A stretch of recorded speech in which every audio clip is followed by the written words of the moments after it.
18 Ukrainians. Tomorrow, President Biden will meet with NATO countries in Spain, and this will be one of the topics. We're standing as one to support Ukraine and to enhance our own deterrence and defense capabilities.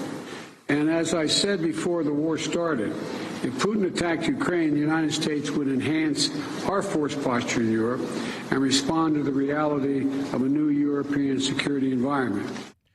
One major development from the summit so far, Turkey has agreed to lift opposition to Sweden and Finland joining NATO, something Russia has previously warned would trigger retaliation. NATO is also expected to agree to increase their rapid reaction force from 40,000 to 300,000 troops. Joining me now for more, former ambassador to NATO, Kurt Volker. Kurt, thanks for joining us tonight. Pleasure to be here. Thanks. The president of Finland says Turkey has agreed to let Finland and Sweden into NATO. Russia, well, they're threatening retaliation if this happens. How is this likely to play out into the conflict? Well, Russia is having a hard time simply attacking Ukraine. They're certainly not going to attack Finland or Sweden or NATO.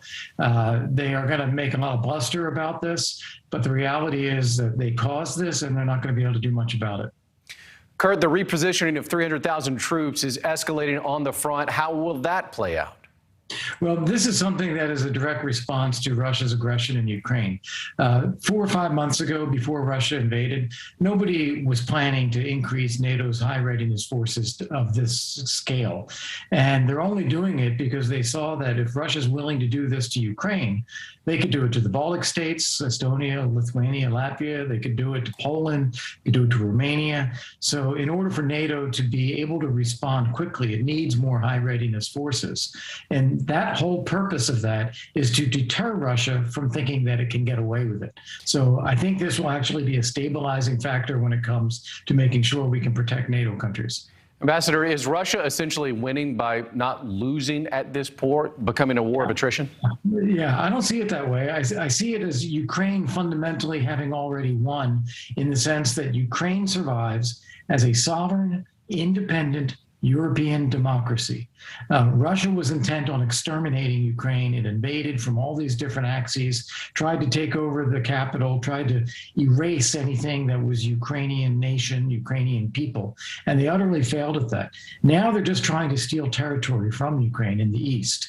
They are fighting and they are succeeding at doing that, but this is not going to last either. Ukraine is going to rebuild, it's going to become stronger, and it's going to fight back.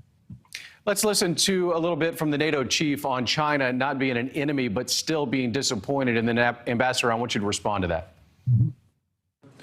We don't regard China as an adversary. We are disappointed by the fact that China has not been able to condemn the Russian invasion of Ukraine, that China is spreading many of the false narratives about NATO, the West, and also that China and Russia are more close now than have ever been before.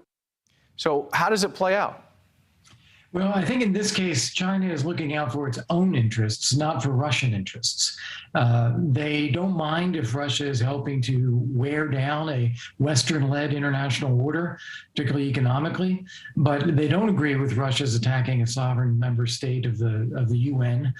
They don't agree with the brutality that Russia's used. They think Russia is acting foolishly by destroying what it claims to wanting to be taking over.